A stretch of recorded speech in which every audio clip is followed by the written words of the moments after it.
انسانیت ان سب میں باقی ہے، سیاستدانوں میں شاعر نے خوب کہا تھا کہ کہتی ہے تجھ کو خلق خدا غائبانہ کیا.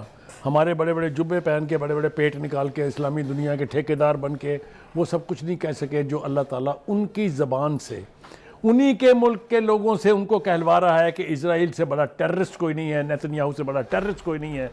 میں ایمانداری سے سمجھتا ہوں کہ اب بھی ہم کو غیرت آنی چاہیے، ہماری لیڈرشپ کو جو پتہ نہیں کہاں گمی ہوئی ہے، کن عیاشیوں میں پڑی ہوئی ہے، ان کو نکلنا چاہیے باہر. اگر وہ ان آوازوں میں اپنی آواز ملائیں تو نیتن یاہو کا باپ بھی وہ کچھ نہیں کر سکتا جو وہاں اسرائیل کے اس وقت غزہ کے اندر کر رہا ہے. رمضان شریف کا مہینہ ہے، اس سے زیادہ مقدس مہینہ اور کیا ہوگا.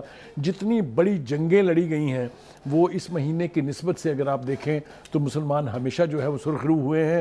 کیا وجہ ہے کہ آج فلسطینی جو ہیں وہ سسک رہے ہیں اور رحم و کرم پر ہیں نیتن یاہو جیسے ٹیررسٹ کے؟ یہ اس کی وجہ صرف یہ ہے کہ ہم بے حس ہو گئے ہیں، ہم بے آواز ہو گئے ہیں.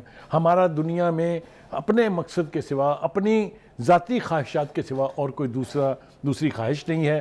لوگ سسک رہے ہیں، لوگ مر رہے ہیں. کب تک ہم خاموش رہیں گے؟ لیکن میں ہمیشہ یہ کہتا ہوں اور آج پھر کہہ رہا ہوں کہ فلسطینیوں کی یہ قربانیاں یہ رائے گاہ نہیں جائیں گی. ایوری ون جس نے ان کو بلیڈ کرایا ہے وہ ایک طویل عرصے تک بلیڈ کرتا رہے گا، چاہے وہ نیتن یاہو ہے، چاہے وہ جو بائیڈن ہے، چاہے وہ کوئی بھی ہے. اور جو خاموش تماشائی ہیں نا ان پر بھی ایبسولوٹلی کوئی وجہ نہیں ہے کہ اللہ کے قہر سے وہ لوگ بچ سکیں جو اس وقت اس ظلم اور تشدد اور جبر کے خلاف اپنی زبانیں بند کیے ہوئے. وہ معاشرے جو کہ ایک جانور کے جو ہے اس کے حقوق کے لیے لڑ مر پڑتے ہیں، آج وہ انسانوں کے اس طرح سے بیر بکریوں کی طرح ذبح ہونے پر خاموش ہے. انسانیت ان سب میں باقی ہے، سیاستدانوں میں. شاعر نے خوب کہا تھا کہ کہتی ہے تجھ کو خلق خدا غائبانہ کیا. ہمارے بڑے بڑے جبے پہن کے بڑے بڑے پیٹ نکال کے اسلامی دنیا کے ٹھیکیدار بن کے وہ سب کچھ نہیں کہہ سکے جو اللہ تعالیٰ ان کی زبان سے انہی کے ملک کے لوگوں سے ان کو کہلوا رہا ہے کہ اسرائیل سے بڑا ٹیررسٹ کوئی نہیں ہے، نیتن یاہو سے بڑا ٹیررسٹ کوئی نہیں ہے.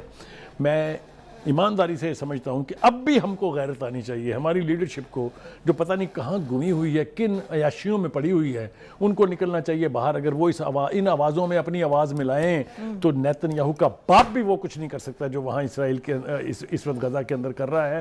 رمضان شریف کا مہینہ ہے، اس سے زیادہ مقدس مہینہ اور کیا ہوگا.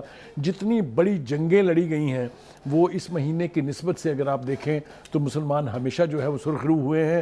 کیا وجہ ہے کہ آج فلسطینی جو ہیں وہ سسک رہے ہیں اور رحم و کرم پر ہیں نیتن یاہو جیسے ٹیررسٹ کے؟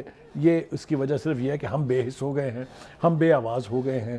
ہمارا دنیا میں اپنے مقصد کے سوا، اپنی ذاتی خواہشات کے سوا اور کوئی دوسری خواہش نہیں ہے.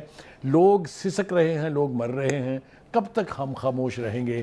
لیکن میں ہمیشہ یہ کہتا ہوں اور آج پھر کہہ رہا ہوں کہ فلسطینیوں کی یہ قربانیاں یہ رائے گاہ نہیں جائیں گی. ایوری ون جس نے ان کو بلیڈ کرایا ہے وہ ایک طویل عرصے تک بلیڈ کرتا رہے گا، چاہے وہ نیتن یاہو ہے، چاہے وہ جو بائیڈن ہے، چاہے وہ کوئی بھی ہے. اور جو خاموش تماشائی ہیں نا ان پر بھی ایبسولوٹلی کوئی وجہ نہیں ہے کہ اللہ کے قہر سے وہ لوگ بچ سکیں جو اس وقت اس ظلم اور تشدد اور جبر کے خلاف اپنی زبانیں بند کیے ہوئے. وہ معاشرے جو کہ ایک جانور کے جو ہے اس کے حقوق کے لیے لڑ مر پڑتے ہیں، آج وہ انسانوں کے اس طرح سے بیر بکریوں کی طرح ذبح ہونے پر خاموش ہے.